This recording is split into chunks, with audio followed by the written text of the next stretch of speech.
So today I'd like to talk a little bit about finding a place of rest for you. You know, you're wandering down that prodigal road, and it's a long road. And after a while, you're starting to look for a place to rest.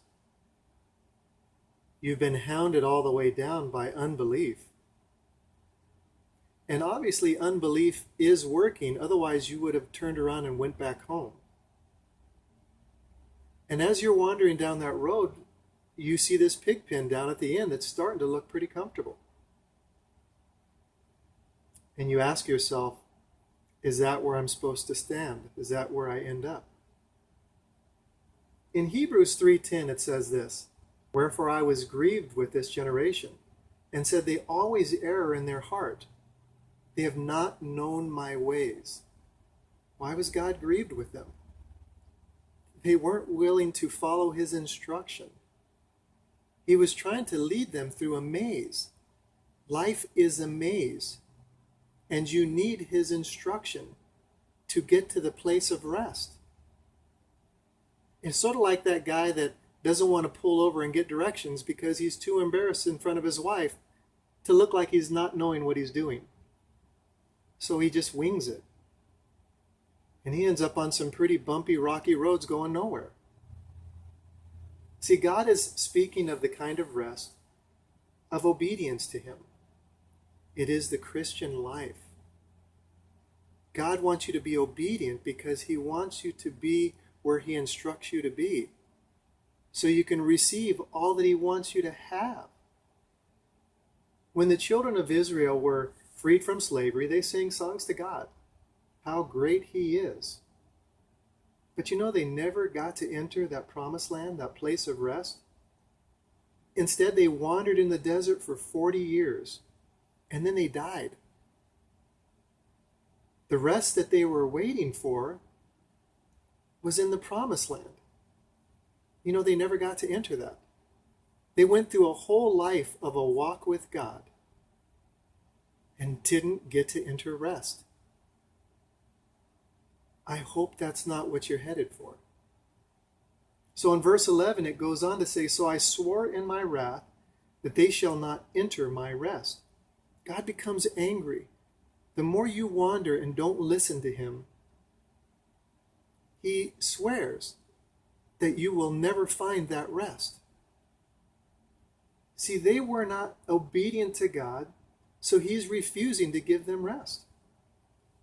Look, when you give your life to Christ, he pays your debt, he frees you from slavery. Now, the second part of verse 10 was that they had not known my ways. He wanted to walk and talk with you, to teach you to follow him. Unless you do this, you'll never know his rest. So in Hebrews 3:13, it goes on and says, "But exhort one another daily while it is called today, unless any of you are hardened through the deceitfulness of sin." You know, the verse tells us to exhort one another daily. Being a prodigal son takes you away from being exhorted daily. And you will eventually become hardened. Through what? Through the deceitfulness of sin. When you're not being lifted up, you're being dragged down. There's no other way. You see, lifting up and exhorting each other daily keeps you soft and obedient to God. And with this soft clay that you're becoming, he can form you. He can use you. But look, without obedience, you will eventually become hardened. He can do nothing with that. If he puts any pressure on you at all, you will crack up and fall apart. That's the problem. He can't use somebody that reacts that way under pressure. I want you to remember something that I used to say a lot when I was in the Christian bookstore, and it really applies to this. I want you to remember that the same heat from the sun that hardens bricks can also melt butter. It is the substance of who you are that makes the difference in your life. In Hebrews 3:12 it says, "Take heed, brethren." He's saying, be careful, lest there be in you an evil heart of unbelief. This is a warning. And remember, when God's given warnings, these aren't lighthearted. He's warning you of what? That you could have an evil heart of unbelief. You may say, I'm a Christian. How could that be? Well, we're seeing how the slaves as the children of Israel were set free, even though their freedom came to them, they had a miserable existence because they had an evil heart of unbelief.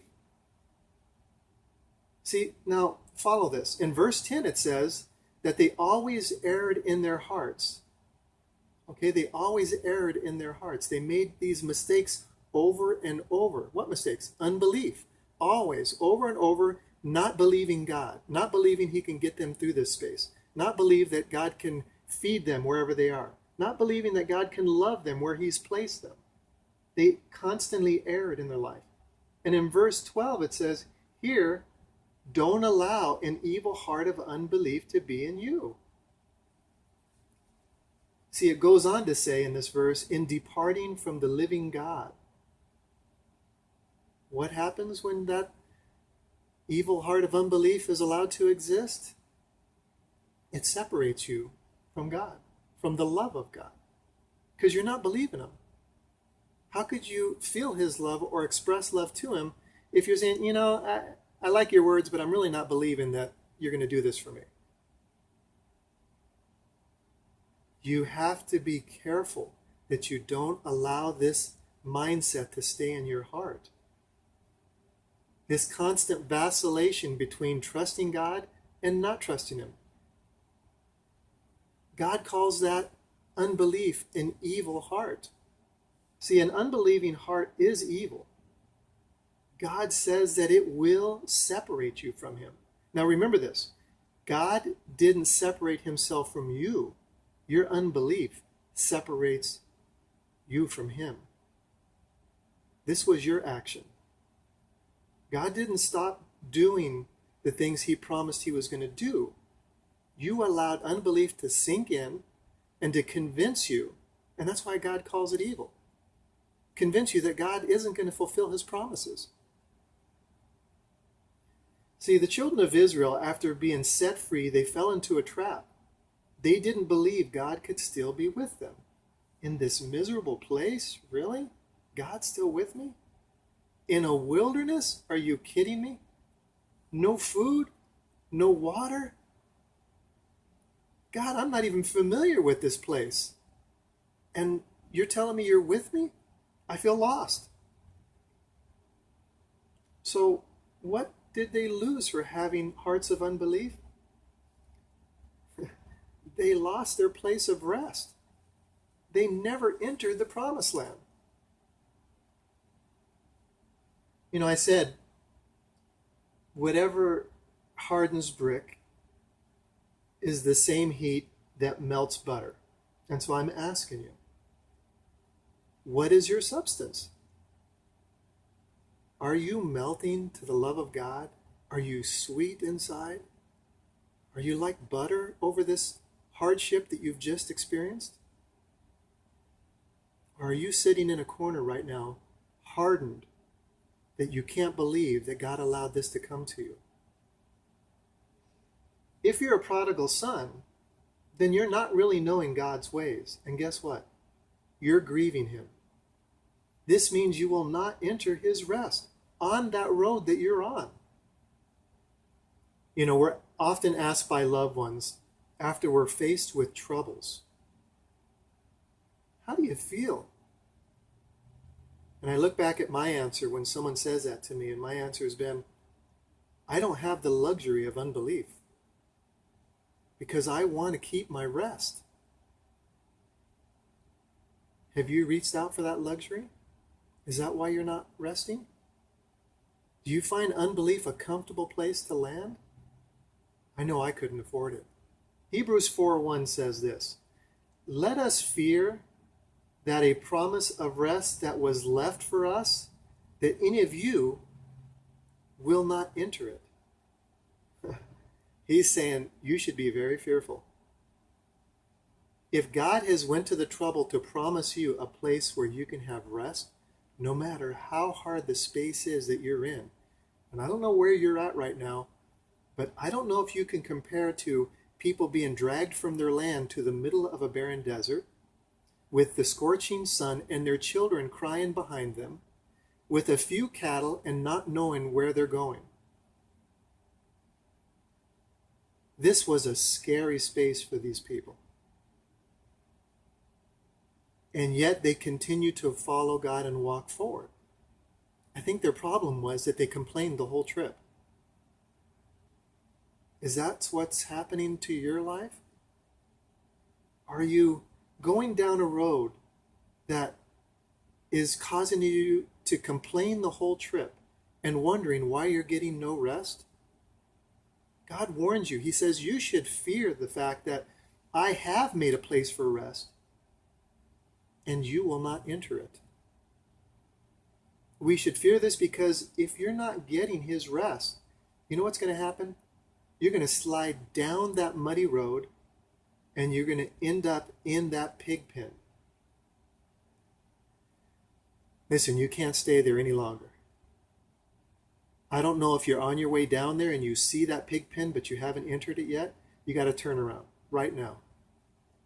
You need to learn his ways again.